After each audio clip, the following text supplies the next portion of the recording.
J3 para J1. Procedan a desalojar la iglesia, cambio. A ver, de acuerdo, si lo desalojan por las buenas, vale. Si no, a palo limpio, cambio. De acuerdo. Aquí ya hemos estado dentro, pero esto está muy malo. Si no vamos a tener que poner las armas de fuego, cambio. No puede desalojar, porque entonces está repleta de tíos. Entonces, por las afueras tenemos rodeados de personal. Vamos a tener que emplear las armas, cambio. Gasear la iglesia, cambio. Sacarlos como sea, cambio. Bueno, conforme, enterado.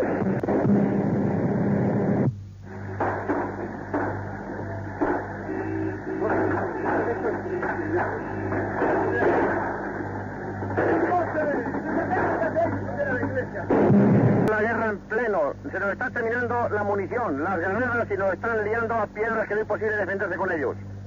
Estamos aquí en San Francisco, cambio. ¿Qué tal está el asunto ahora por ahí, cambio? Se puede figurar, después de tirar igual mil tiros, pues, y romper toda la iglesia de San Francisco, pues han de contar cómo está toda la calle, está todo, cambio. Cambio, muchas gracias, buen servicio. Hemos contribuido a la paliza más grande de la historia, cambio. Por cierto, aquí ha habido una masacre, cambio. De acuerdo, cambio. Oye, pero de verdad una masacre, La tarea del régimen en intentar persuadir al pueblo de que se propone realmente acometer reformas auténticas da la sensación de haber fracasado miserablemente. Esto no se van de rositas, porque estos hay unos grupos por ahí metidos que tendremos jale esta tarde, cambio. De acuerdo. Permanece atento a esa gente, cambio. Pegaso 0 para J1, cambio. Paso, enhorabuena por lo que has aguantado, cambio. ¿Qué piensan, pasearos por toda Vitoria o qué, cambio? Me temo que sí, cambio. Muy bien, un aplauso. ¿Cómo era el ambiente que se respiraba por aquella época?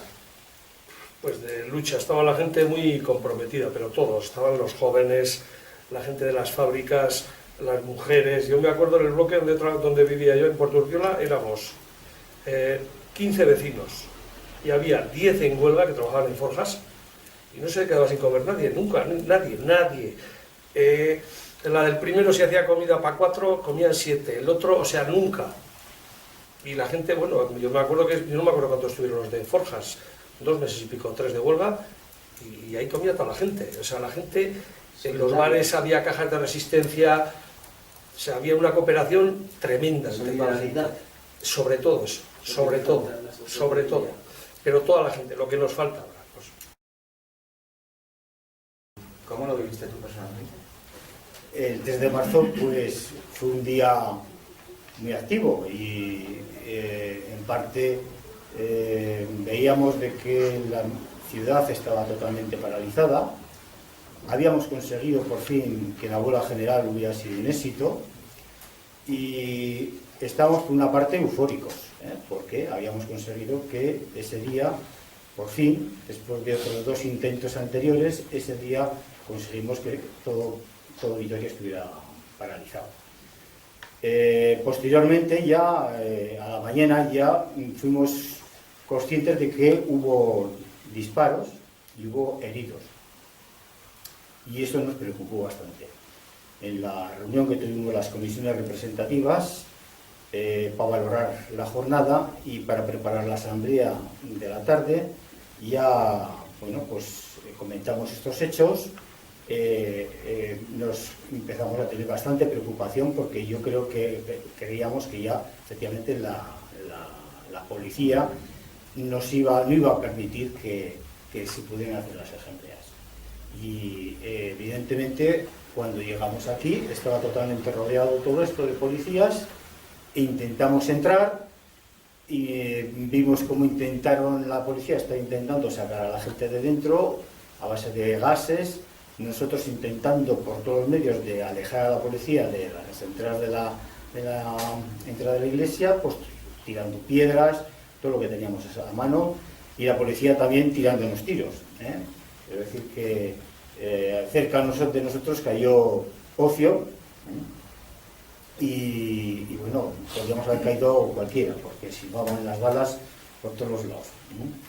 Y ese es un poco cómo Yo vivimos. estaba dentro de la iglesia, había participado no solamente ese día, estuve a lo largo de prácticamente todas las asambleas que se fueron haciendo, porque no fue una única asamblea, fueron muchas desde enero.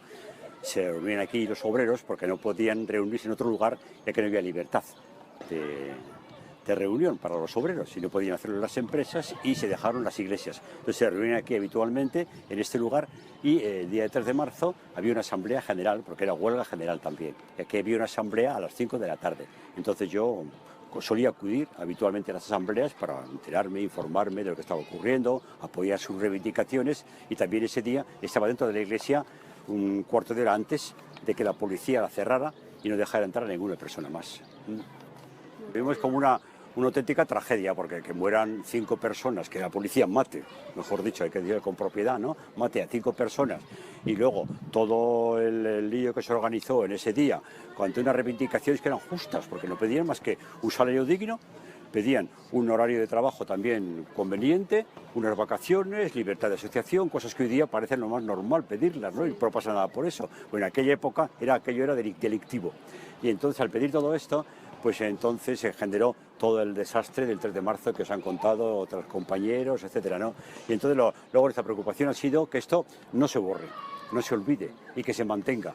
Y el hecho de que se ha mantenido es que, por ejemplo, aquí estáis vosotros, gente joven, que no tenéis ni idea de lo que pasó aquí, ¿verdad? Hace 39 años, ¿no? Y por tanto, aquí estáis vosotros como testigos de que esto se ha prolongado hasta hoy, gracias a la asociación del 3 de marzo y a toda la gente que de alguna manera les hemos apoyado. Nos parecía muy importante que en Vitoria, una ciudad que en aquella época, en que yo era muy cercano a vuestra edad, pues era una ciudad muy tranquila, aparentemente no pasaba nada, así está un libro de Vitoria, y sin embargo, allá hubo una evolución muy importante y que marcó la conciencia laboral y obrera de Vitoria en aquellos días. Y luego eso ha continuado yo pienso que incluso creciendo. La prueba la tenéis, por ejemplo, y eso lo conocéis vosotros ya, las manifestaciones que se hacen cada año, ¿verdad? Donde la gente participa, hay mucha gente joven, y a mí eso es lo que más me llama la atención y me parece interesante, que la gente joven, chicos y chicas, hombres y mujeres, participan, comprenden lo que allí de alguna manera pasó, se interesan por lo que ocurrió allá, y por eso yo pienso que ha sido una transmisión muy eficaz, que se ha conseguido calar en la sociedad vitoriana y que de alguna manera pues se ha plasmado en la conciencia y en la sensibilidad de la gente mayor y de la gente joven, de la gente mayor que no olvidamos y de la gente joven que os informáis y de alguna manera pues también estáis de acuerdo, ¿verdad?, con lo que allí se pidió, se reclamó, protestando contra la atrocidad que supuso aquellos crímenes del 3 de marzo. Pues el día ese se celebraba una asamblea, estaba convocada una huelga general. Yo, de hecho, yo no estaba en huelga, pero ese día no fui a trabajar. Y con 17 años, pues, el gusanillo y las ganas de pelear, fui a la asamblea y fue cuando se empezaron a desarrollar todos los hechos. Ya la policía acordonó toda la iglesia, entraron dentro, empezaron a tirar gases lacrimógenos, ya se empezó a armar un follón muy grande, fuera la gente tirando piedras para apoyar. Empezaron a salir gente de dentro, ya empezó a haber ya heridos, ya había algún muerto, ya creo que había muerto ya Ocio y Andar. Y Andar era amigo mío además, y ese ya había muerto ya. Y bueno, yo estaba dentro, hice un amago de salir y me asomé y vi lo que había afuera y digo, no puedo salir porque aquí me matan. Me quedé dentro y luego ya, cuando salí de los últimos y salía del gas lacrimógeno, salía prácticamente colocado, no sabía ni dónde estaba casi. Y sí me acuerdo que tuve que pasar un cordón policial de unos 200 metros, de ahí me dieron todo lo que quisieron. Al final me acuerdo que me cogió uno, además con un pañuelo azul, no se me olvida, bastante más grande que yo, me levantó como 1 metro del suelo y ahí ya perdí el conocimiento y cuando aparecía en una casa. Y luego ya me llevaron a casa y luego ya al día siguiente ya me tuvieron que ingresar pues porque ya estaba ya, tenía una fractura de abdomen y tenía unas lesiones importantes que me han desembocado en una minusvalía que tengo ya de por vida ya. Yo entonces tenía 20 años, había terminado una maestría industrial y estaba trabajando en Cegasa, conocida como Chimis, ¿no? Una fábrica que se hacían pilas. La empresa donde trabajaba yo no estaba en conflicto, no estaba en huelga, pero sí se aliamos solidariamente en todas las movilizaciones, huelgas generales que se convocaban y demás, ¿no? Y luego ya a nivel particular sí que asistía aquí a San Francisco todas las asambleas generales informativas que se realizaban pues prácticamente cada semana, ¿no? Entonces el día 3 de marzo era un tercer día de huelga general. Salimos de la empresa, salimos solidariamente, y ya cuando nos acercábamos hacia el centro, desde el polígono industrial, pues ya vimos que la represión era muy, muy dura, ¿no? La policía estaba ensañándose tremendamente con toda la gente que se acercaba hacia el centro desde los polígonos industriales. Ya en el centro la represión era tremenda, no permitía ningún grupo de gente que se juntaría, y ya desde la mañana invaden las iglesias, cosa que era inusual porque se habían celebrado cientos de asambleas en iglesias y habían sido respetadas, ¿no? Ese día 3 desde la mañana ya invaden las iglesias, y a mí, por ejemplo, me toca refugiarme en una de las corridas en la iglesia de los desamparados, y ahí entraron ya con todo el material de antidisturbios y demás, y si no es por el cura que nos sacó por la sacristía, pues bueno, no sé lo que hubiera pasado, ¿no?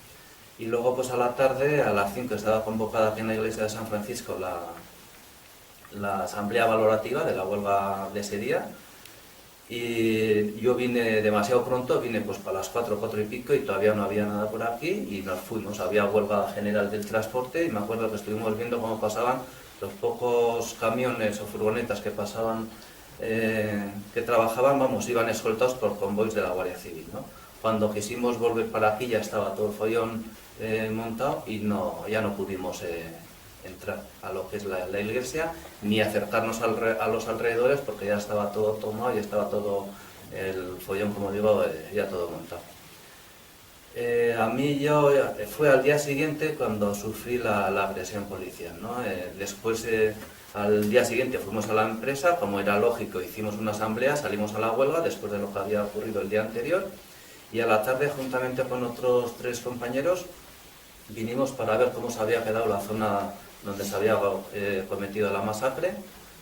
Estábamos por la calle Obispo Ballester, y cuando vimos un autobús y unos jeeps que se acercaban, no había ningún tipo de alteración de orden ni nada, más allá de los insultos que desde las ventanas se les decía a la policía, asesinos y demás. Pero vamos, dijimos, bueno, no hay nada, pues pasarán de largo, pero vimos que se bajaban de los autobuses, de los jeeps, y venían a por nosotros. Nosotros echamos a correr para la parte de atrás, pero vimos que nos habían cercado, y venían otros 3 jeeps, y nos cogieron entre dos líneas de grises. Y bueno, yo tenía una lesión en el ojo izquierdo, producto de una pedrada en la niñez, y el miedo que tenía era ser alcanzado por una pelota de goma o por un porrazo en el ojo derecho. Ante eso, y viéndome rodeado, pues lo que hice fue tirarme contra la pared para taparme la cabeza y la cara, ¿no? Empezaron a golpearme, no paraban, me estaban dando una paliza tremenda, y ante eso yo el miedo que tenía era lo del ojo, y dije, bueno, pues llevarme detenido, haced lo que queráis, pero no sigáis golpeándome, porque me vais a dar en el ojo y me vais a joder del todo. Decirles eso, me agarraron de los brazos, me los pusieron en cruz para que no me podría tapar, y todos los golpes ya venían a la cara, y uno de los porrazos entró directamente en el ojo sano. Me dejaron en blanco, en ese momento no veía nada, me pusieron unos alambres en las manos, y tira cabrón, comunista, hijo de puta, tira. Yo intuí que estaba retirando un poste de luz, de teléfono o algo, de alguna barricada, y la tuve que retirar. Una vez que la retiré, me dejaron allí en mitad de la calle, y bajaron de una casa, me subieron, y yo al principio decía, pues será como cuando te aprietas el ojo que te quedas ahí en blanco, que no ves. Pero claro, yo notaba que tenía, no sabía si era sangre, lágrimas o qué. Les dije, ¿qué tengo ahí? ¿Tengo sangre o algo? Y dice, no tienes nada, no se te ve así nada extraño. Pero bueno, como no veía y demás, me pusieron paños de agua fría y me tuvieron que llevar al hospital. Y en el hospital, pues bueno, empezó el peregrinar, un mes ingresaba aquí, luego fue Madrid, Barcelona, Logroño, al final acabé en la Clínica Universitaria de Navarra, conocida como la Clínica del Opus. Y bueno, ahí empezaron las operaciones, pero las operaciones no solucionaron el problema, y al final tuvieron que hacerme una evisceración y colocarme una prótesis interna, otra estética, y bueno, también he seguido con problemas, infecciones, me expulsó la bola interna y demás. Bueno, a día de hoy, pues bueno, así eran los problemas y así. Lo peor del caso es que la visión residual que se me ha quedado es un 2%, difícil, porque yo miro de frente, no veo nada, tengo que andar haciendo barridos para buscar los ángulos de visión, ¿no? Entonces, esa ha sido la consecuencia. Pero ahí se ve la premeditación, la misma premeditación con la que actuó en la policía el día 3, que dejó que se llenaría la iglesia, pudiéndola haber rodeado anteriormente para que la asamblea no se hubiera celebrado. Esa premeditación continuó al día siguiente y en muchas actuaciones, ¿no?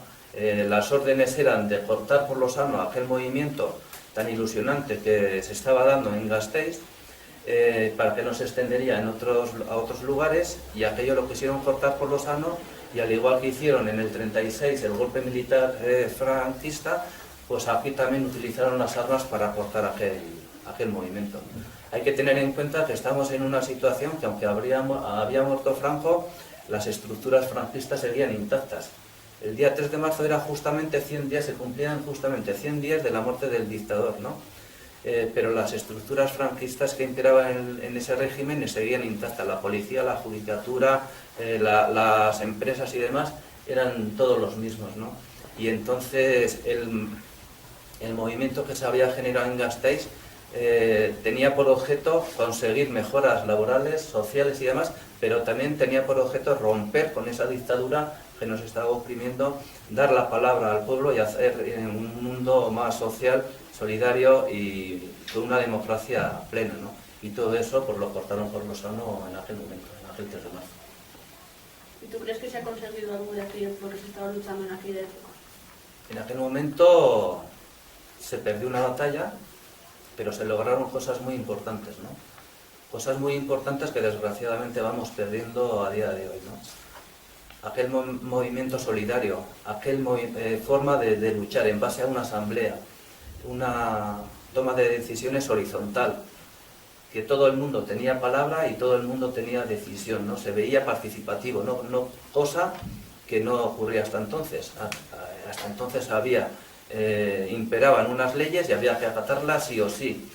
En cuanto la gente se da cuenta que puede participar, puede decidir y puede tomar sus propias decisiones a la hora de plantear reivindicaciones y demás, pues bueno, aquello ilusionó a la gente y por eso es uno de los elementos que sirvió para que triunfaría aquel movimiento huelguístico, ¿no?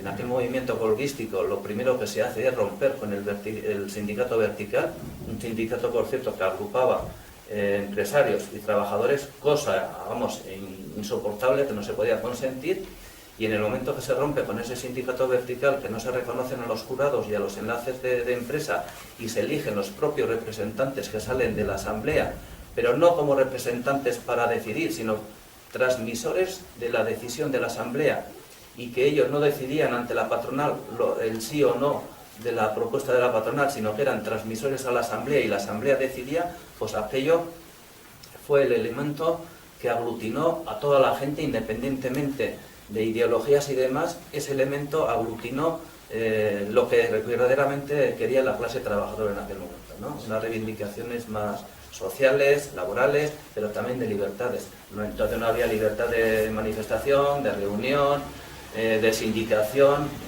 carecíamos de todo tipo de libertades. Entonces en aquel momento se pretendían las dos cosas, las reivindicaciones sociolaborales, pero también las políticas. Y otro elemento también muy importante, el tema de la amnistía. También se incorporó el tema de la amnistía porque todos los militantes antifranquistas estaban siendo encarcelados y había que sacarlos a la calle en aquel momento. Entonces todo eso es lo que originó aquel movimiento que apostaron por Rosano. ¿Cuál fue tu relación cuando te enteraste de las muertes? Me hundí entero. Esa sensación de impotencia sería... De rabia, de mucha rabia, de mucha indignación, de impotencia, porque tienes una gran impotencia, no puedes hacer nada, y eso es lo que te sale, rabia. ¿Cuál fue el ambiente que se respiraba en Vitoria en los próximos días? Pues en los días siguientes a mí me pilló ingresado.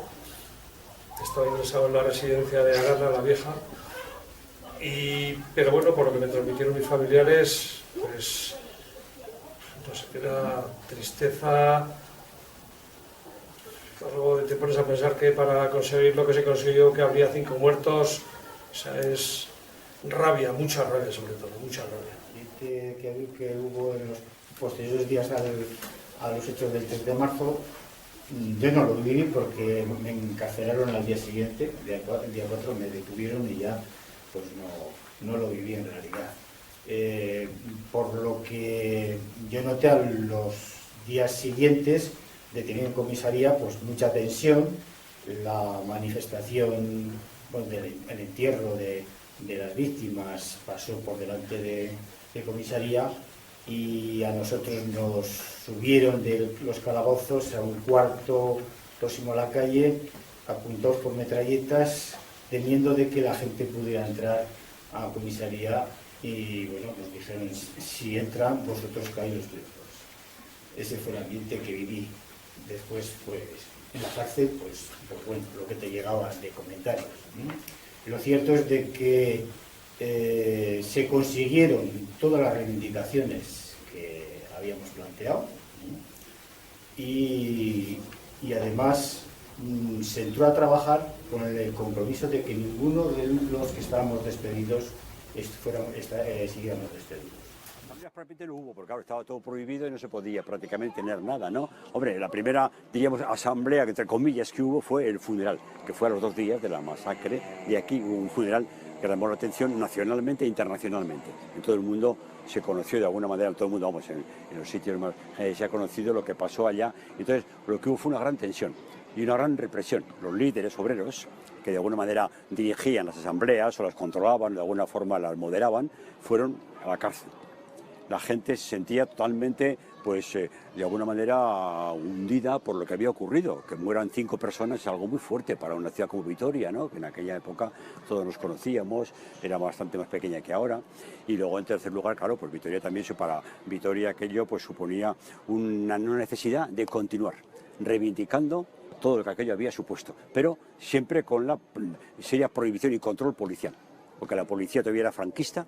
El mundo que rodeaba era un mundo muy represivo, no se podía hacer prácticamente nada que no conllevara a una multa o no conllevara a una detención o no conllevara a una situación represiva, y por eso no era nada fácil el hacerlo. Por eso asambleas no se hicieron, porque no podían entrar a las iglesias, tampoco en las fábricas. Entonces, a que ya llegó a la Constitución, que para unas pequeñas libertades, prácticamente poco se pudo hacer. Luego sí, después ya propiamente se empezó una relación un poco más libre, un poco más, digo, porque todavía faltaban muchas cosas por conseguir, pero poco a poco ya fue acentuándose la conciencia, el trabajo, la reivindicación, y ha seguido prácticamente hasta hoy día.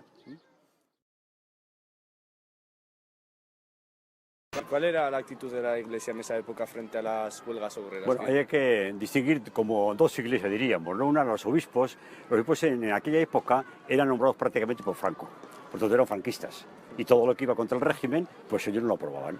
Por tanto, la postura de la Iglesia en general pues era contraria a todo este tipo de manifestaciones, etcétera, y más aún a la ocupación de iglesias, ¿no? Aunque el concordato pues daba cierta libertad en ese sentido. Esa por parte de la Iglesia jerárquica, o sea, los jefes de la Iglesia, los obispos.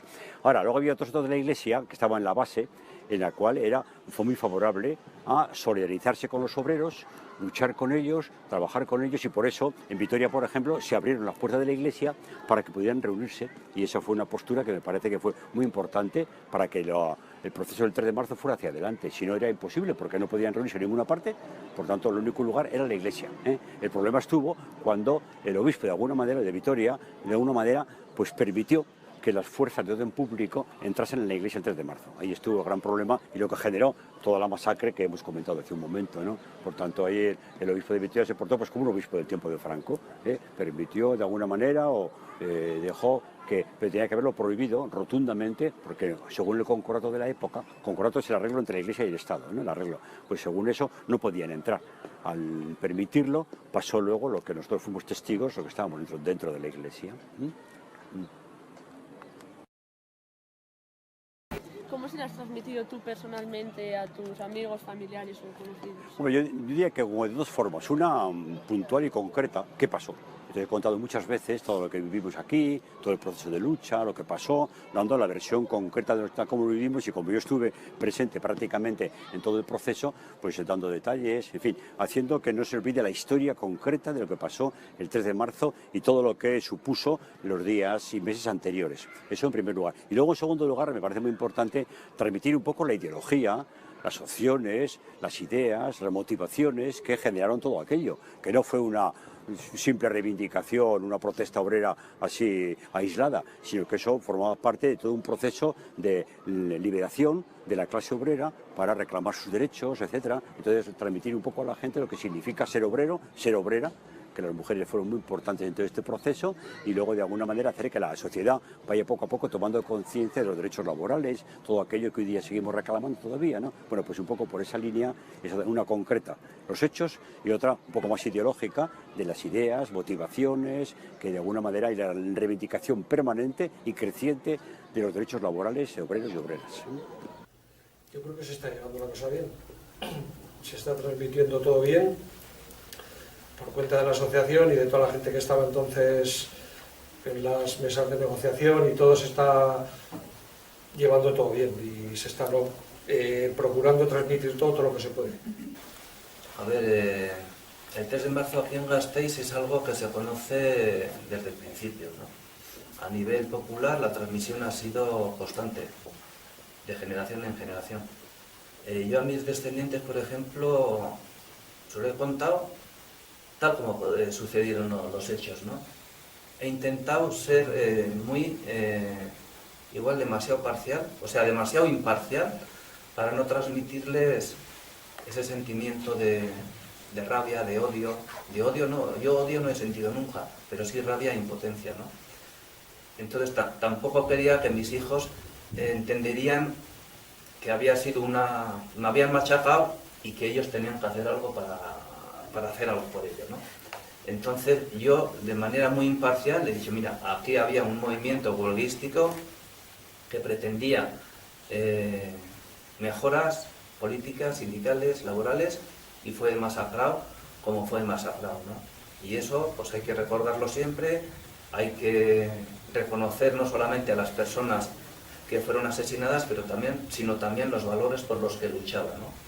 Y en ese sentido es lo que estamos haciendo, no solamente a nivel individual, sino a nivel de asociación y a nivel de colectivo, de toda la gente que aquí en Gasteiz vivió aquellos acontecimientos.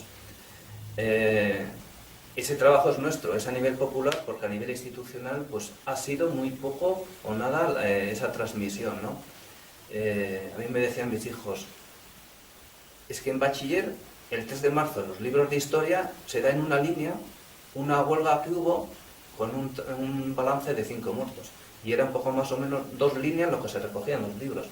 Y eso nosotros no lo podíamos consentir. No podemos consentir que la lucha del 3 de marzo se quedaría como una agresión de los obreros a la policía, que es la versión oficial, como una alteración del orden, una agresión que hicimos y que ellos tuvieron que disparar para preservar sus vidas. Eso es una mentira, que el único objeto que tenía era cobijar y amparar a los responsables, tanto los políticos como los materiales que ejecutaron aquella actuación. Y eso estamos haciendo, estamos intentando cambiar toda esa versión, ¿no? Y lo estamos consiguiendo. Ya hoy día ya se reconoce que aquello fue una lucha justa por recuperar libertades y derechos, ¿no?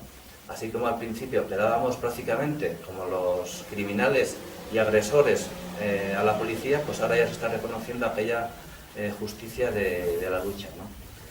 Eso es muy importante y a día de hoy pues bueno, se va reconociendo. Incluso ya a nivel institucional, por lo menos aquí a nivel de comunidad autónoma, ya el Parlamento Vasco, el Gobierno Vasco está reconociendo aquello en ese sentido, ¿no? No así, no está ocurriendo lo mismo por el Gobierno de España, que todavía sigue manteniendo aquella versión oficial para negarnos el derecho a ser contemplados en leyes de las víctimas del terrorismo, ¿no? Da totalmente credibilidad al informe policial para negarnos la consideración de víctimas del terrorismo y considerar aquella actuación como una actuación terrorista. la versión oficial del gobierno sigue siendo el informe policial que hizo Jesús Quintana Saracíbar y que está en el sumario abierto, ¿no? Se basa en esa versión, ya como he dicho, pues al objeto de amparar a los responsables, los políticos y los materiales. Y ya he hablado del sumario abierto, un sumario abierto de manera vergonzosa, porque fue sobreseído en base a decir, aun reconociendo que había delitos de homicidio, reconocían que se habían cometido delitos por homicidio, fueron sobreseídos los sumarios en base a decir que no había elementos suficientes para acusar de dichos delitos a persona o personas determinadas, ¿no? Nos venían a decir que no sabían quién había disparado, cuando el propio Jesús Quintana Saracíbar en el informe dice hemos tenido que disparar para preservar sus vidas, ¿no?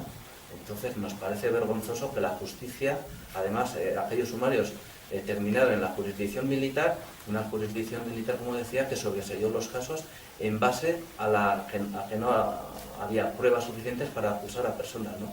Has dicho tú muy bien, las grabaciones, aquello está grabado, están grabadas las órdenes de los mandos policiales, están grabadas las consecuencias que ellos dicen, ¿no? O sea, dicen, hemos contribuido a la mayor paliza de la historia.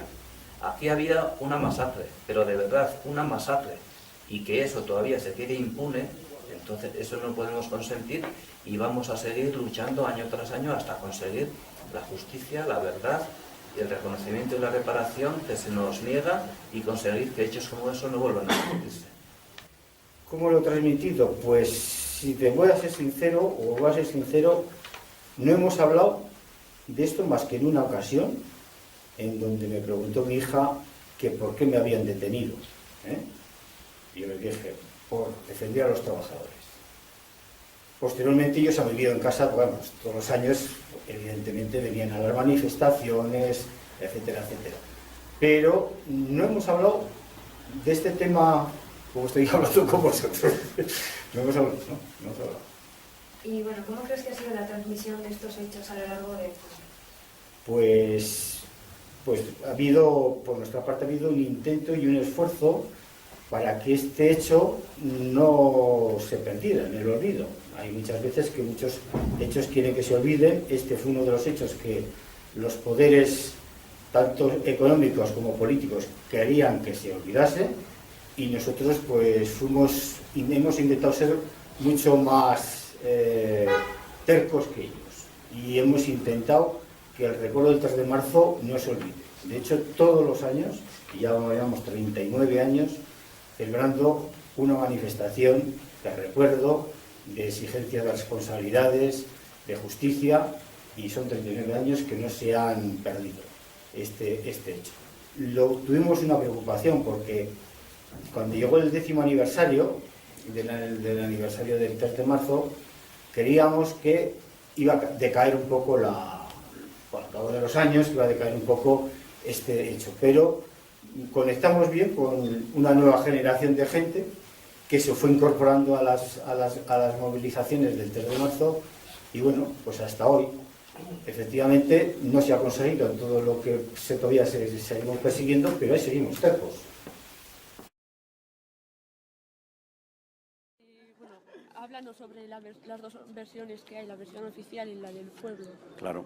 Bueno, sí, ahí son completamente opuestas. Porque más eso recientemente, ¿eh? Ahora, hace poco tiempo, semanas o meses, que las fuerzas de represión, las fuerzas del orden público, actuaron en defensa propia. Eso se llegó a decir. Y yo soy completamente directo testigo de que no fue ciertamente así. Yo estaba dentro de la iglesia y el pueblo estaba pacíficamente reunido. Las que provocaron el follón, el lío, la represión y las muertes fue la policía directamente. O sea que no había ningún tipo... Claro, cuando aquello se creó semejante tensión, todo estaba rodeado de gente, etcétera, ¿no? Pero vamos, todo el mundo fue consciente, el pueblo fue precisamente consciente de que aquello fue una represión puramente policial, un ataque directo de la policía al pueblo, y que por tanto la gente actuó de una manera pacífica, pero claro, luego cuando hubo aquel movimiento y aquellos ataques, etcétera, la gente de alguna manera intentó hacer algo, pero nadie tenía armas como la policía, nadie tenía medios de contención como tenía la policía, y nadie podía hacer prácticamente nada contra una policía que realmente invadió la ciudad. Por lo tanto, dos versiones contrapuestas. todavía sigue diciéndose, como he dicho antes, que la policía actúa en defensa propia, y segundo, la versión del pueblo, que eso lo sabe perfectamente porque estaban aquí. Y vieron cómo la policía atacaba, cómo la policía irrumpía y cómo la policía sencillamente mataba. Por tanto, son dos versiones contrapuestas. ¿A cuál hacer caso? Es evidente que a la gente que de alguna manera vivimos, participamos, compartimos aquel dolor, aquella tragedia y estuvimos presentes dentro del acto de lo que pasó allá. Por tanto, no pueden engañar. Ahora, siempre hay gente que en otros lugares y de otras maneras se lo puedan creer, ¿no? Pero ahí tenemos, por ejemplo, la jueza esta Servini, eso suena, de Argentina, que ha venido para tomar declaración, ¿no? Y quiere entrevistar a gente responsable de aquella época, un tal Martín Villa, por ejemplo, y otros, pero que no quieren declarar porque de alguna manera quedaría de manifiesto lo que pasó allá y cómo la culpabilidad de todo ello la tuvo directamente la policía. El pueblo no hizo más que reivindicar sus derechos, como hemos dicho antes.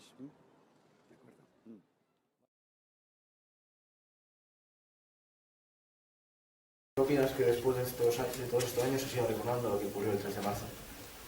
Pues me parece muy positivo. Yo creo que no se tiene que olvidar nunca, y primordialmente hasta que digan quiénes, bueno, ya sabemos quiénes han sido los culpables, hasta que se les condene y hasta que salga la justicia a flote. No, con este gobierno estamos haciendo todo lo contrario, nos tienen apartados. Yo el otro día comentaba en una entrevista en el periódico que me considero una víctima del terrorismo de tercera clase, ni de segunda, de tercera. Nosotros estamos ahí, nos tienen ahí con una cuerdica y ahí estamos. Pero gracias a lo que se está haciendo aquí, sobre todo en la asociación y toda la gente que está apoyando, pues se va adelante poquito a poquito, que si lo de la querida Argentina, que se va moviendo, pero bueno, pues se va tirando para adelante, que es lo que hace falta. Y eso quería preguntar. ¿Tú qué opinas sobre la reacción que han tenido diferentes gobiernos sobre los hechos de aquel día? O sea, pues hasta ahora nos han dejado todos los gobiernos, todos, aparte, todos. Me da igual que sea el de Felipe González, el de Zapatero, el de Rajoy, me da lo mismo. Me da igual, todos. Ya te digo, aquí si se ha seguido para adelante, pues porque principalmente nos ha apoyado la asociación, que hay 4 o 5 personas que son imprescindibles, el sindicato LAB y 4 más, porque yo soy de UGT y mi sindicato casi ni me conoce. Por eso te lo digo claramente. Y es por la gente que se está tirando para adelante y venga, y es por lo que esto está saliendo para adelante. Por parte del gobierno español, nada. Me da igual que sea, ya te digo, del PSOE, que del PP, de lo que sea. Nada de nada. ¿Y tú cómo describirías toda esta masacre que pasa aquí en Gasteiz en una palabra? Bueno, yo diría 3 palabras, ¿no? Injusticia. Primero, represión, injusticia, impunidad. Bueno, igual en 2 palabras, ¿no? Si puede ser. Una, en primer lugar, represión. Y la segunda palabra que definía, justicia. Represión contra la justicia. Porque los obreros solo pedían la justicia, de un salario justo, de una libertad de asociación, derechos completamente laborales y humanos. Y por parte del franquismo que todavía perduraba, Franco había muerto unos meses antes, pues la represión brutal que ejerció la policía contra quienes solicitaban lo más elemental para poder trabajar con dignidad y para poder vivir una sociedad libre, que todavía no era libre, claro, estaba reprimida por el franquismo que todavía estaba vivo y coleando, por desgracia.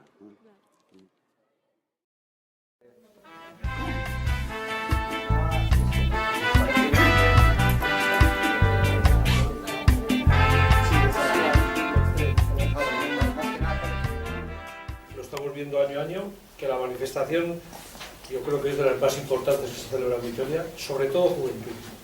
Yo creo que yo voy a voto porque hay gente joven a punta pala. El 1 de mayo de Vitoria. Se cogió la generación del 86 y se enganchó la del 96, la del 2006 y se va enganchando. Vas a la manifestación, que hay 5.000, 7.000 personas y te pones a mirar y hay 3.000 jóvenes, o sea, 3.000 chavales que no llegan a 24 años y dices, joder. O sea, se enteran. Además, lo importante del 3 de marzo no solamente el día ese de recuerdo, homenaje a las personas asesinadas, ¿no? Sino es un día de lucha, de denuncia de todas las vulneraciones. Al igual que en el 76, en estos 39 años ha habido ocasiones que se ha habido que denunciar muchísimas situaciones laborales, políticas, sindicales, de cierres de medios de comunicación y demás, ¿no? Y eso les duele a los poderes. Y claro, la represión ha sido sistemática año tras año, y sobre todo a la juventud en algunos momentos puntuales y en estos últimos años donde está teniendo una participación muy activa en el 3 de marzo, pues la represión contra ellos, si ya es sistemática por el movimiento que está ejerciendo, en el 3 de marzo ya es exclusiva también hacia ellos lo que están sufriendo. En el 2012 fue vergonzosa la actuación que se dio de la represión contra los jóvenes por ir con 5 féretros al gobierno civil y plantarse allí, ¿no? Eso no se puede permitir, porque eso les duele a los poderes fácticos y no pueden permitir que no solamente que se homenajee a las personas que lucharon en aquel momento, sino que se transmiten los valores por los que lucharon. Yo además creo que si se han querido ignorar o que se ignore el 3 de marzo, fundamentalmente ha sido por lo que supuso. Es decir, aquí fue una experiencia y un aprendizaje de una serie de aspectos muy importantes y que el régimen no quería por ningún medio que eso se extendiera. Es decir, que la gente se organizara en asambleas, que nos eligieran a la gente, a sus representantes, pero que en todo momento éramos revocables, es decir, que no estábamos ahí de por vida, sino que teníamos que responder ante la gente, que nosotros no podíamos tomar ninguna determinación si la asamblea no lo autorizaba, que toda esa organización estaba sirviendo para movilizar a la gente, para que se sintiera partícipe, que se sintiera parte de la lucha, que eso además se pudiera extender a todo el resto del Estado, era revolucionario.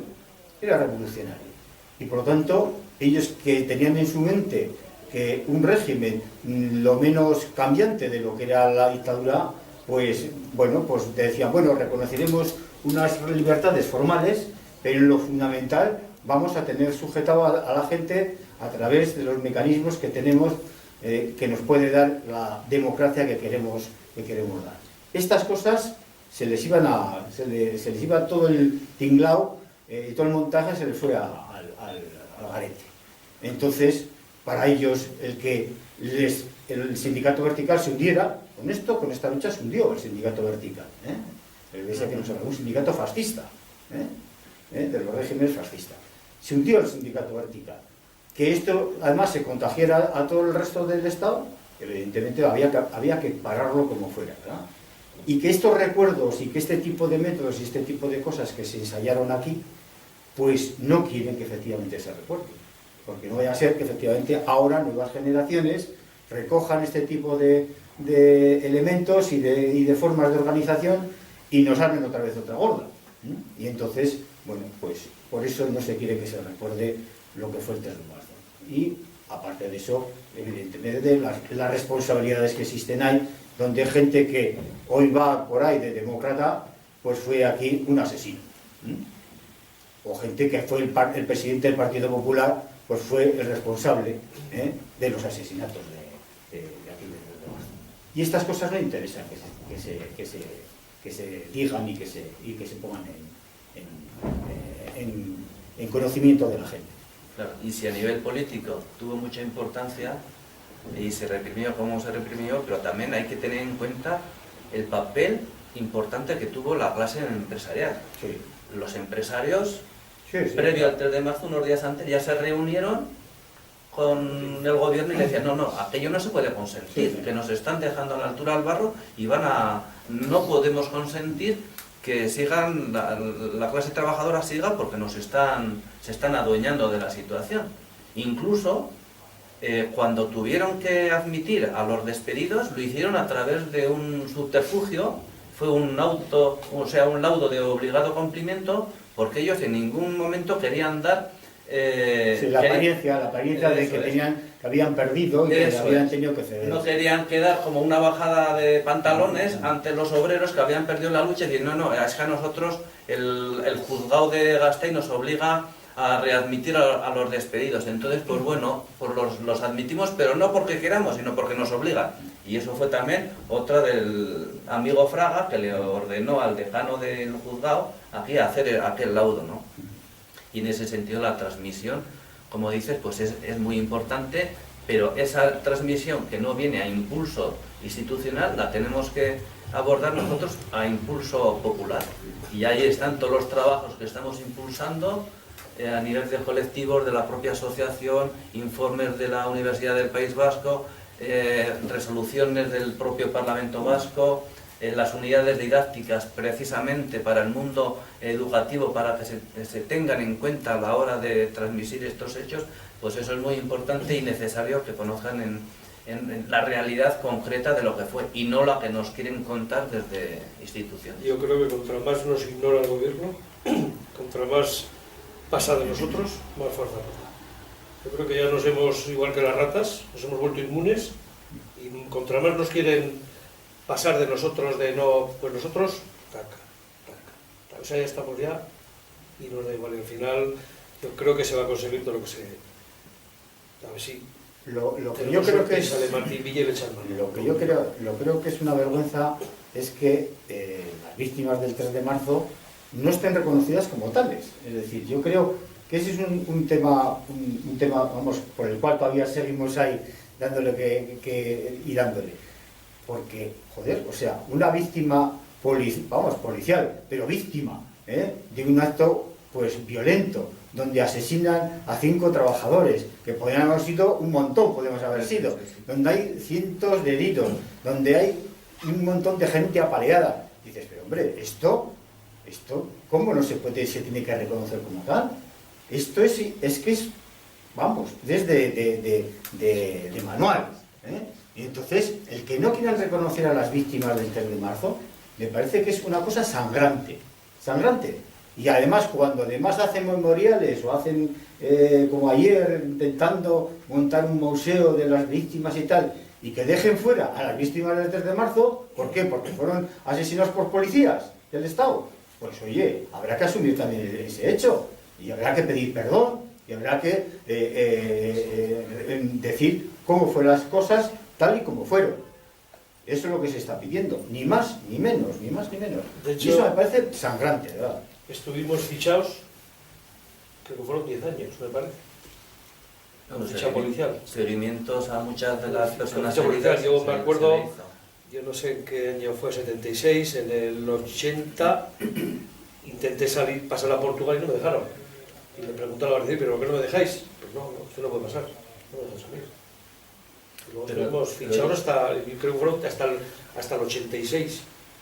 Dices, Iñaki, la ofensa hacia las víctimas, pero también sangrante es la impunidad de la que gozan los responsables, ¿no? Sí, el gobierno español ni quiere juzgar a los responsables políticos y ejecutores de aquella masacre, pero es que impide también que se juzguen en otros sitios. Ahí está la querella argentina, que ha mandado órdenes de detención, extradición contra 20 genocidas y criminales franquistas, entre los que estaban Martín Villa, Alfonso Osorio y Jesús Quintana, responsables de la matanza de Gasteiz, y el gobierno español ha dicho que no, que él ya tiene competencia para... ¿Cómo van a dejar que se juzgue si aquí la transición, vosotros no la habéis conocido, la transición se hizo un pacto entre los franquistas, es decir, los que estaban con Franco, y con los que entonces eran partidos democráticos, Partido Socialista, PNV, CIU, el partido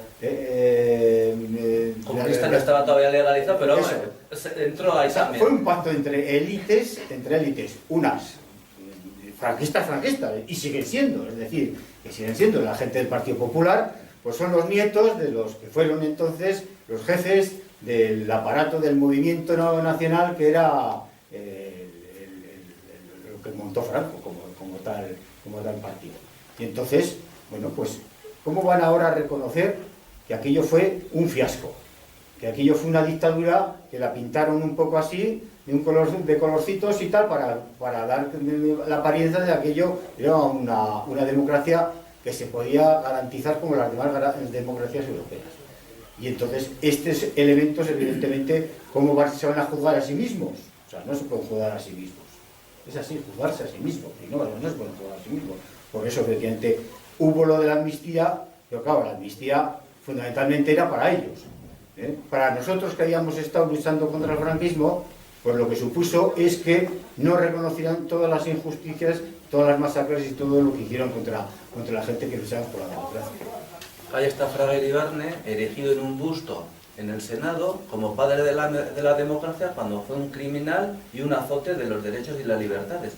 Y eso es lo que no se puede consentir que pase a la historia. Por eso la transmisión de hechos como los del 3 de marzo, que es la punta del iceberg de esa represión en la transición, pero que hay cientos de casos de asesinatos y demás, eso tiene que salir a la luz y se tiene que transmitir de generación en generación.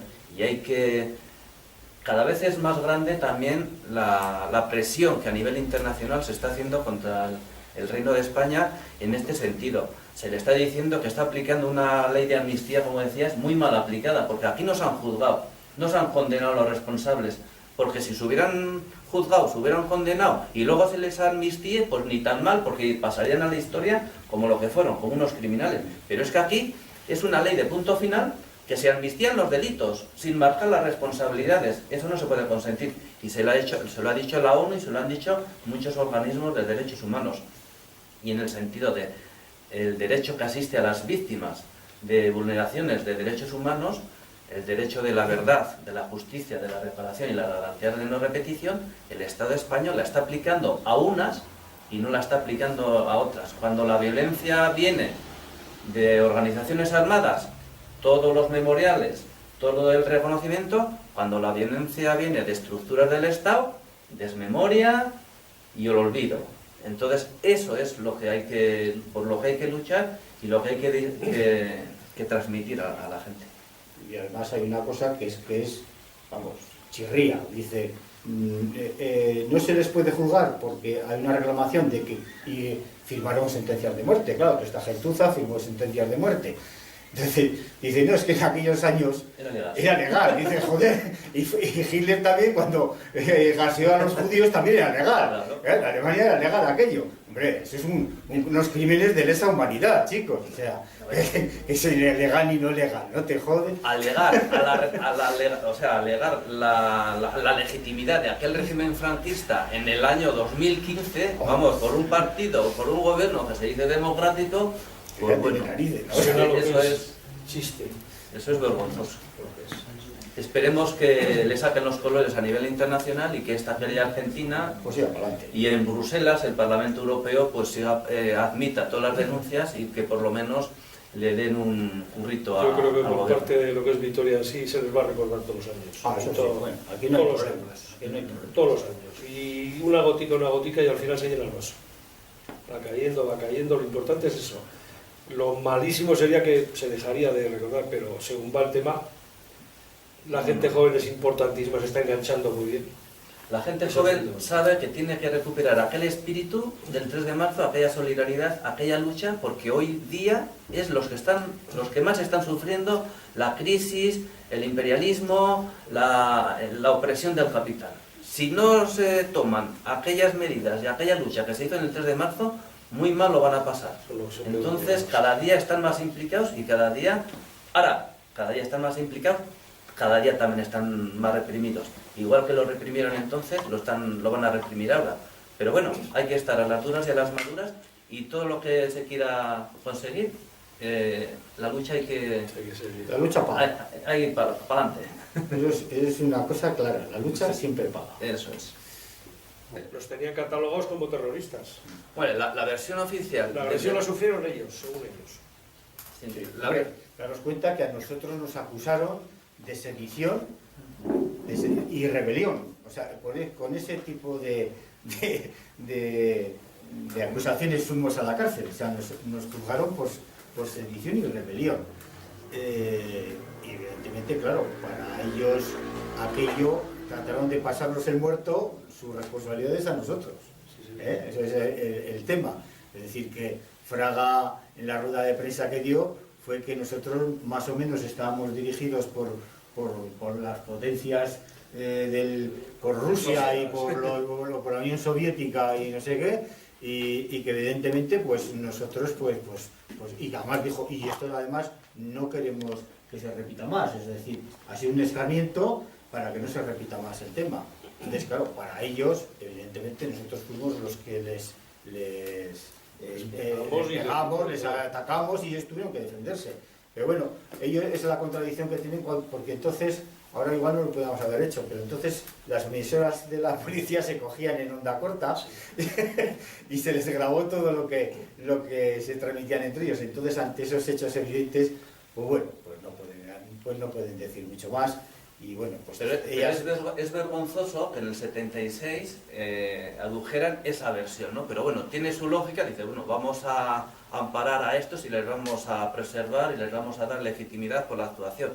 Pero es que en el 2015, en febrero del 2015, que le contesten a la madre de uno de los asesinados que su hijo murió en un enfrentamiento con la policía, cuando la policía iba a recuperar la paz pública, y que no hay una sentencia firme que acredite que aquella actuación fue terrorista, vamos, eso es vergonzoso a más no poder. Un enfrentamiento con la policía, cuando se estaba celebrando una asamblea pacífica, dentro de una iglesia, no había ningún tipo de alteración del orden. Cuando salen medio asfixiados los ametrallan. Eso es recuperar la paz pública, como dicen ellos. Y la paz ya estaba. Ellos la alteraron gravemente. El pleito que tuve yo con el Estado, antes de entrar en la asociación, yo denuncié al Estado, y lo que me contestó el señor Belló, socialista, que no, que yo había atacado a las fuerzas de orden público, que yo había atacado a las fuerzas de orden público, con una paliza tremenda, con informes médicos, con una minusvalía, y me dijo que yo había atacado. Y ahí se acuerda, está la asociación en el informe, ahí está. En la medida en que no se ha hecho eso, es decir, no ha habido un juicio sobre esto, y se ha archivado, y se pondrán miles de llaves sobre todo esto para que no se conozca nada, pero efectivamente por eso, porque para el Estado esto es un crimen. Claro, es que y evidentemente ellos tienen que seguir R manteniendo la vela, pues como sea, y evidentemente el informe policial del famoso capitán Quintana, pues es el que prevalece. Ese argumento de que no hay sentencia firme, ¿cómo va a haber sentencia firme? Si sobre ese yo en el caso diciendo que no había, pero que digan, es que no hay sentencia firme. Claro que no hay sentencia firme, pero ¿por qué? Porque vosotros no habéis querido enjuiciar el caso. O sea que eso es, vamos, argumentos peregrinos, que no, en un Estado que se dice democrático no se puede conseguir. Me fastidia mucho también que durante todo este tiempo la cantidad de libros que han salido, cantidad de documentales que nos han hecho estudiantes jóvenes como vosotros, el Instituto Valentín de Foronda, o sea, eso yo creo que es lo que más les jode, porque el último libro, el del escritor madrileño, está muy bien y yo creo que eso por eso es importante, poco a poco se va enterando la por eso es importante la transmisión, ya no oficial, sino la popular, porque eso cada vez cuanto más se conozca, y ahora siga al impulso de la querella, los hechos del 3 de marzo se están conociendo en todo el Estado español, cosa que hasta ahora no se conocían. Cada vez que nos llamaban para dar una charla se quedaban boquiabiertos de lo que había sucedido en Gasteiz y que no se habría enterado y que eso no vendría en los libros de historia contemporánea. Pues bueno, pues una cosa tras otra pues está contribuyendo a que se visibilice la tragedia, la masacre, la matanza del 3 de marzo a nivel no solamente ya en España, sino también a nivel internacional. Pero para 40 años que va a morir el chasco. Bueno, pero nosotros... Pero bueno, ojo, yo también miro lo positivo, 40 años, pero hay plas. Pero sería que te habrías quedado bien parado en 20. Pero no, se sigue. La verdad está ahí. Hay testimonios, hay documentos gráficos, hay películas, hay de todo, o sea que no hay ningún problema. Tenemos la razón y la fuerza de la razón es la fuerza de la razón, o sea que no nos pueden... Más de por hacer los palos ya los hemos llevado. Sí. Ya más. Eso nos quedamos.